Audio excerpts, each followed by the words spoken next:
नमस्कार, जनवार्तामध्ये आपल्या सगळ्यांचं स्वागत। सर्वप्रथम पाहूया ठळक बातम्या।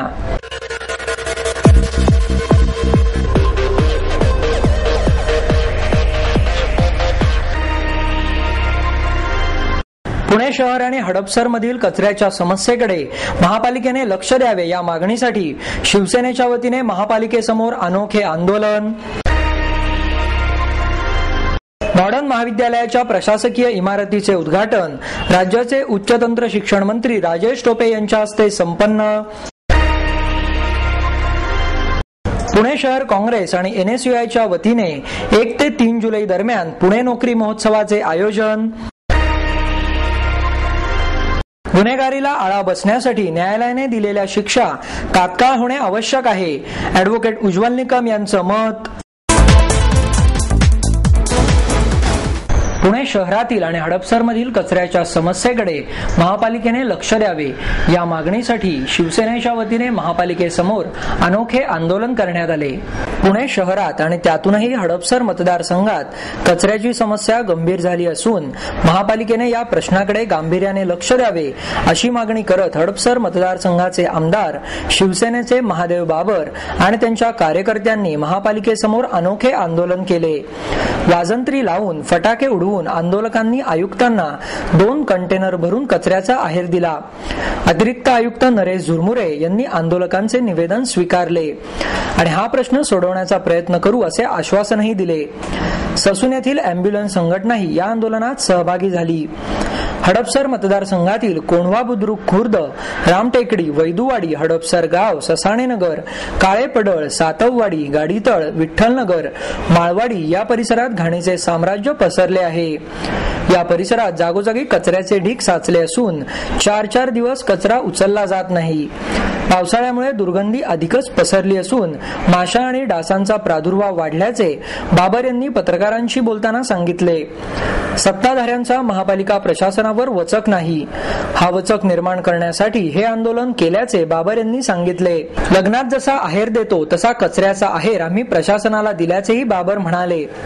ग्रामीण भागात आहेर देताना वाजत गाजत फटाके उडवून तो दिला जातो, त्याप्रमाणेच नवनियुक्त आयुक्त महेश पाठक यांना हा आहेर दिल्याचे बाबर म्हणाले। कचरा भरून आणलेले ट्रक हे फुलांनी सजवून आणले होते, तसेच सनई चौघडा अशी वाजंत्री आंदोलनात आणली होती। हडपसरच्या प्रत्येक भागातील प्रश्न मांडणारे फलकही आंदोलकांनी हातात धरले होते। भर पावसात बाबर यांनी हे आंदोलन केले। आंदोलनात नगरसेवक तानाजी लोणकर, मेघा बाबर, विजय देशमुख, राजेंद्र बाबर, दिलीप कवडे, विकास लोणकर, महेश बाबर, नाना भानगिरे यांच्यासह अनेक कार्यकर्ते सहभागी झाले। मॉडर्न महाविद्यालयाच्या प्रशासकीय इमारतीचे उद्घाटन राज्याचे उच्च तंत्र शिक्षण मंत्री राजेश टोपे यांच्या हस्ते करण्यात आले। या प्रसंगी महापौर मोहनसिंग राजपाल, संस्थेचे कार्याध्यक्ष गजानन एकबोटे, कार्यवाहक श्यामकांत देशमुख, महाविद्यालयाचे प्राचार्य राजेंद्र झुंजारराव आदी मान्यवर यावेळी उपस्थित होते। उद्घाटन झाल्यानंतर राजेश टोपे यांनी प्रशासकीय इमारतीची पाहणी केली। या इमारतीत 19 सीसीटीव्ही कॅमेरे बसवण्यात आले आहेत। टोपे यांनी कॉलेजच्या मागच्या वर्षीची बॅलन्स शीटही पाहिली। कॉलेजच्या प्राचार्यांनी टोपे यांना नुकतेच सुरू करण्यात आलेल्या ऑनलाईन प्रवेश प्रक्रियेबाबत संगणकावर सुरू केलेली वेबसाईटही दाखवली। यावेळी बोलताना टोपे म्हणाले, विद्यापीठाने कॉलेजला आदर्श कॉलेज हा पुरस्कार दिला याचा आनंद होतो। आता शासनाने या कॉलेजला उत्तम संस्था म्हणून गौरव करावा असेच वाटते। या कॉलेजचे कार्य मॉडर्न या नावाप्रमाणेच त्यांचे काम नवीन तंत्रज्ञानाचा वापर करून केलेले दिसते। शिक्षण क्षेत्रात खूप मोठी बाजारपेठ झाली आहे। काही संस्थांमध्ये प्रवेशासाठीच्या किमती ठरलेल्या असतात, अशी खंतही टोपे यांनी यावेळी व्यक्त केली। देशाचा आधारस्तंभ विद्यार्थी आहे, त्यांना केंद्रस्थानी ठेवा। उद्याचा भावी नागरिक ते आहेत। शिक्षण क्षेत्रात सक्षमपणा असलाच पाहिजे। विद्यार्थ्यांना शिक्षण सहज पद्धतीने घेता आले पाहिजे। तसेच आपले पुणे विद्यापीठ 200 नंबरांमध्ये असावे अशी अपेक्षाही त्यांनी यावेळी व्यक्त केली। यावेळी बोलताना कार्याध्यक्ष गजानन एकबोटे म्हणाले, मॉडर्न कॉलेजमध्ये एकूण 32 सीसीटीव्ही कॅमेरे बसवले आहेत, तर 16 प्रकारचे पोस्ट ग्रॅज्युएट कोर्सेस सुरू आहेत, तर 6 रिसर्च सेंटरचाही यामध्ये समावेश आहे. मॉडर्न कॉलेज ही आता मिनी युनिव्हर्सिटीच झाली आहे. आमची कोणतीही संस्था मॉडर्न आणि प्रोग्रेसिव्हनेच सुरू करतो, असेही त्यांनी सांगितले. यावेळी बोलताना मोहनसिंग राजपाल म्हणाले, मॉडर्न कॉलेजचा कारभार हा एका रळतेप्रमाणे सुरू आहे. सर्व सभासदांना विश्वासात घेऊन एकनिष्ठेने केलेले काम कळून येते. या कॉलेजने आता वैद्यकीय शिक्षणही सुरू करावे अशी इच्छा व्यक्त करून मराठी बोली विसरू नका, असेही यावेळी राजपाल यांनी सांगितले. पुणे शहर काँग्रेस आणि NSUIच्या वतीने 1 ते 3 जुलै दरम्यान पुणे नोकरी महोत्सवाचे आयोजन करण्यात आले आहे. या मेळाव्याचे उद्घाटन पुणे शहर काँग्रेसचे अध्यक्ष अभय छाजेड यांच्या हस्ते करण्यात आले. यावेळी शहर काँग्रेसचे वरिष्ठ उपाध्यक्ष दीपक मानकर, राहुल मस्के, अतुल मस्के आदी मान्यवर उपस्थित होते. हा नोकरी महोत्सव पुणे महानगरपालिकेजवळील काँग्रेस भवनात सकाळी 10 ते सायंकाळी 6 या वेळेत भरवण्यात आला आहे. यावेळी बोलताना छाजेड म्हणाले, बऱ्याच वेळा नोकऱ्या असतात, परंतु त्यासाठी चांगली माणसे मिळत नाहीत. नोकरी मिळण्यासाठी सातत्याने इकडे ईमेल करा, तिकडे ईमेल पाठवा आणि नंतर त्यांच्या उत्तराची वाट पाहत बसावं लागतं. परंतु हा नोकरी महोत्सव म्हणजे तुमच्यासाठी प्लॅटफॉर्म उभारण्यात आला आहे. पुणे शहरात IT कंपन्या आल्या तेव्हापासून सातत्याने शहर काँग्रेसने त्यांच्या जकात विषयक, प्रॉपर्टी टॅक्स विषयक किंवा FSI विषयक वेगवेगळ्या प्रकारच्या सवलती मिळवून दिल्या आहेत. त्यामुळे बऱ्याच इंडस्ट्रीज शहरात आल्या आहेत. यावेळी बोलताना मानकर म्हणाले, शिक्षण घेताना नोकरीपासून वंचित राहू नये यासाठी खऱ्या अर्थाने या मेळाव्याचे आयोजन करण्यात आले आहे. पुणे हे विद्येचे माहेरघर आहे आणि या शहरात सुशिक्षित तरुण मोठ्या प्रमाणात आहेत. परंतु तरुणांनी निश्चितपणे कुठल्या मार्गाला जावे यासाठी या शहर काँग्रेसच्या वतीने हा प्रयत्न करण्यात आला आहे. याचा लाभ जास्तीत जास्त विद्यार्थ्यांनी घ्यावा असे आवाहनही त्यांनी यावेळी केले. या मेळाव्यात विप्रो, महिंद्रा, टाटा ग्रुप, एमटेक, टेक महिंद्रा यासारख्या बऱ्याच कंपन्यांचे स्टॉल उभारण्यात आले आहेत. या स्टॉल्सवर पात्रता पाहून लगेच इंटरव्ह्यू घेऊन नोकरीही देण्यात येणार आहे. पुणे शहर काँग्रेस कमिटीच्या वतीनं या ठिकाणी 3 दिवसाचा पुणे नोकरी महोत्सवाचं आयोजन आम्ही केलेलं आहे. त्या माध्यमातून एक आव्हान आम्ही युवकांना केलेलं आहे की जे क्वालिफाईड युवक आहेत, ज्यांचं ग्रॅज्युएशन चांगल्या पद्धतीचं झालेलं आहे, त्यांना नोकरीपासून ही मुलं वंचित राहिलेली आहेत आणि साधारण आम्ही 7वी ते ग्रॅज्युएशन पर्यंतच्या मुलांना या ठिकाणी निमंत्रित केलेलं आहे. पुण्यामधल्या ज्या महत्वाच्या ज्या काही कंपनीज आहेत त्यांना देखील या ठिकाणी इन्व्हाइट केलेलं आहे. मग त्या मुलांचे इंटरव्ह्यूज वगैरे ते घेतील आणि इंटरव्ह्यू झाल्यानंतर ज्यामध्ये काही मुलांचं सिलेक्शन होईल त्यांना नोकरी देखील देण्याची हमी या ठिकाणी आपण घेतलेली आहे. आणि अशा पद्धतीने हा महोत्सव पहिल्यांदाच पुणे शहरामध्ये एखाद्या पार्टीच्या वतीनं घेण्यात येत आहे. पुणे शहर काँग्रेस कमिटीच्या वतीने या ठिकाणी राहुल मस्के, अतुल मस्के, अभिषेक मारणे वगैरे या मुलांना मी मनापासून धन्यवाद देतो की त्यांनी याकरता खऱ्या अर्थाने भरपूर कष्ट घेतलेले आहेत आणि हा उपक्रम सातत्याने आम्ही राबवणार आहोत. की पुण्यामध्ये इन्फोटेक कंपन्या जरी आपल्या जवळ असल्या तरी नोकरी नसणारी मुलांची संख्या ही मोठ्या प्रमाणामध्ये आहे. मग महानगरपालिकेमध्ये एखाद्या नोकरीची जाहिरात आली की 30 ते 40 हजार युवक त्या ठिकाणी नोकरीसाठी अर्ज करत असतात, परंतु त्यांना निश्चितपणाने कुठल्या मार्गाने जायचं हा मार्ग त्यांना माहीत नसतो. त्यामुळे या इतर ज्या कंपन्या आहेत साधारण 30-40 कंपन्या या ठिकाणी येणार आहेत. 3 दिवसामध्ये अनेक मुलांचे इंटरव्ह्यू या ठिकाणी होतील, त्यांना त्या ठिकाणी नोकरीची हमी देखील देण्यात येईल. परंतु गरजवंत विद्यार्थ्यांनी देखील एक गोष्ट लक्षात ठेवली पाहिजे की आम्ही जे आव्हान या निमित्तानं केलेले त्या आव्हानाला प्रतिसाद देखील त्या प्रमाणामध्ये युवकांनी दिला पाहिजे आणि नोकरी त्यांना मिळण्याच्या दृष्टिकोनातून हा एक आगळा वेगळा प्रयत्न आम्ही या ठिकाणी केलेला आहे. निश्चितपणे त्यांच्या आयुष्याचं कल्याण झाल्याशिवाय राहणार नाही आणि एक चांगला उपक्रम पुणे शहर काँग्रेस कमिटीच्या वतीनं या ठिकाणी आम्ही घेतलेला आहे, जो खऱ्या अर्थानं युवक युवतींना उपयोगी पडणार आहे आणि स्वतःच्या पायावरती ही मुलं भविष्यामध्ये उभी राहू शकतील असं म्हणते तर काही चुकीचं ठरणार. धन्यवाद. जय हिंद. गुन्हेगारीला आळा बसण्यासाठी न्यायालयाने दिलेल्या शिक्षा तात्काळ होणे गरजेचे आहे, असे मत अॅडव्होकेट उज्ज्वल निकम यांनी व्यक्त केले. न्यायालयाने दिलेल्या शिक्षेची अंमलबजावणी लवकर होणे गरजेचे आहे, मात्र त्यासाठी बदलत्या काळाबरोबर जुन्या ब्रिटिशकालीन पद्धती सोडल्या पाहिजेत, असे मत ज्येष्ठ कायदेतज्ञ आणि विशेष सरकारी वकील अॅडव्होकेट उज्ज्वल निकम यांनी व्यक्त केले. हैदराबाद मुक्ती संग्रामातील स्वातंत्र्य सेनानी, स्त्री शक्तीच्या उद्गात्या आणि आध्यात्मिक विचारवंत स्वर्गीय पानकुंवर फिरोदिया यांच्या स्मृतिदिनानिमित्त आयोजित समाजातील वाढती गुन्हेगारी कशी रोखायची या विषयावरील व्याख्यानात निकम बोलत होते।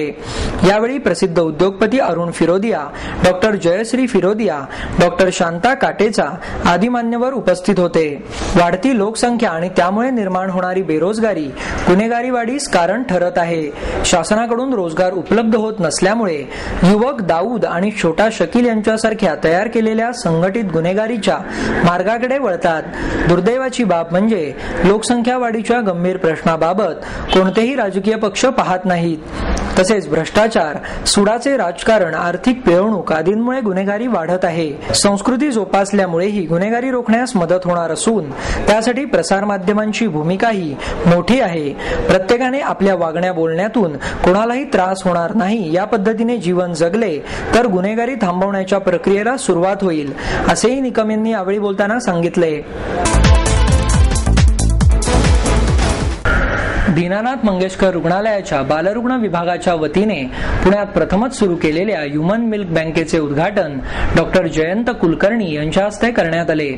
ह्युमन मिल्क बँक ही नवजात शिशु आणि त्यांच्या मातांसाठी बहुमोल ठरणार आहे, असे बालरोग विभाग प्रमुख डॉक्टर राजन जोशी यांनी सांगितले।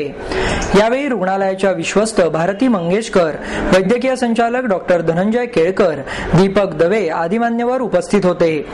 भारतामध्ये ही संकल्पना नवीन असून सध्या मुंबई, गोवा, हैदराबाद, गुजरातमध्ये अशा प्रकारच्या 8 मिल्क बँका आहेत। रक्तपेढीप्रमाणेच या बँकेतही हे दूध शास्त्रीय पद्धतीने संकलित केले जाते। मातेला स्वतःच्या बाळाला स्तनपान करणे काही कारणाने शक्य नसते, त्यावेळी पर्यायी मातेचे दूध उपलब्ध असेल। इतर कुठल्याही गोष्टीपेक्षा हे दूध नवजात शिशुसाठी अत्यंत उपयुक्त ठरते। दूध घेण्यापूर्वी आईच्या आवश्यक अशा तपासण्याही करून घेतल्या जातात। दररोज या दुधाची तपासणीही होते। बँकेत 1 वर्षापर्यंत हे दूध व्यवस्थित राहते। नवजात शिशुमध्ये जन्मानंतर असे पर्यायी दूध वापरल्यास या मुलांमध्ये होणारे बरेच आजार आपण टाळू शकतो, असेही डॉक्टर जोशी यांनी यावेळी सांगितले। योगीराज श्री संतराज महाराज पालखी सोहळ्याचे पंढरपूरकडे प्रस्थान झाले। श्री क्षेत्र संगम येथील जागृत देवस्थान असलेल्या योगीराज श्री संतराज महाराज पालखी सोहळ्याचा प्रारंभ टाळ मृदुंगांच्या गजरात सकाळी 10 वाजता महाराजांच्या समाधीस पंचामृताने अभिषेक घालून करण्यात आला। त्यानंतर महापूजा करण्यात आली। दुपारी 2 वाजता दौंड तालुक्यातील श्री क्षेत्र संगम वाळकी रांजणगाव सांडसबेट येथून आमदार रमेशप्पा थोरात यांच्या अध्यक्षतेखाली पालखी सोहळा पंढरपूरकडे प्रस्थान करण्याच्या कार्यक्रमास सुरुवात झाली। 44वे वर्ष असलेल्या पालखी सोहळ्याची परंपरा जपण्यासाठी पंचक्रोशीतील हजारो नागरिक आणि भाविक मोठ्या संख्येने सहभागी झाले। श्री क्षेत्र संगम येथील जागृत देवस्थान असलेल्या योगीराज श्री संतराज महाराज पालखी सोहळ्याचा प्रारंभ टाळ मृदुंगांच्या गजरात सकाळी 10 वाजता महाराजांच्या समाधीस पंचामृताने अभिषेक घालून करण्यात आला। त्यानंतर महापूजा करण्यात आली। दुपारी 2 वाजता दौंड तालुक्यातील श्री क्षेत्र संगम वाळकी रांजणगाव सांडसबेट येथून आमदार रमेशप्पा थोरात यांच्या अध्यक्षतेखाली पालखी सोहळा पंढरपूरकडे प्रस्थान करण्याच्या कार्यक्रमास सुरुवात झाली। 44वे वर्ष असलेल्या पालखी सोहळ्याची परंपरा जपण्यासाठी पंचक्रोशीतील हजारो नागरिक आणि भाविक मोठ्या संख्येने सहभागी झाले। फुगे विकून अर्थार्जन करणाऱ्या नूतन भारत मराठी विद्यालयातील मुलांना शाहीर हिंगे लोककला प्रबोधिनीच्या वतीने 2 संगणक संच भेट देण्यात आले। विद्या प्रसारणी सभेच्या नूतन भारत मराठी विद्यालयात शिक्षण घेत असलेली काही मुले-मुली फुगे विकून आपला उदरनिर्वाह करतात। या मुलांनी आता फुगे नको संगणक हवा असा संकल्प नवीन वर्ष सुरू होत असतानाच केला। शिक्षणासाठीची एक वेगळी वाट निर्माण होऊन त्यांनाही नवीन काहीतरी शिकता यावे, संगणकाचे ज्ञान मिळावे यासाठी शाहीर हिंगे लोककला प्रबोधिनीच्या वतीने 2 संगणक संच शाळेला भेट देण्यात आले। बालकलाकार होनराज राजे मावळे आणि हर्षदा टिल्लू या दोघांनी संगणकावर फुगे रंगवून आपल्या छोट्या मित्रांकडे संगणक सुपूर्त केला। आपल्या हातातील फुगे हवेत सोडून संगणकावर फुगे रंगवण्याचा आनंद या छोट्या मित्रांनी घेतला। यावेळी प्रबोधिनीचे अध्यक्ष शाहीर हेमंतराजे मावळे, विद्या प्रसारणी सभेचे सहकार्यवाहक सतीश गवळी, शाळा समिती सदस्य वसंत सुमंत तसेच मकरंद टिल्लू, शरद ठाकर, राजकुमार तांबे आदी मान्यवर यावेळी उपस्थित होते। शाळेच्या मुख्याध्यापिका भारती लोखंडे यांनी या कार्यक्रमाचे आयोजन केले।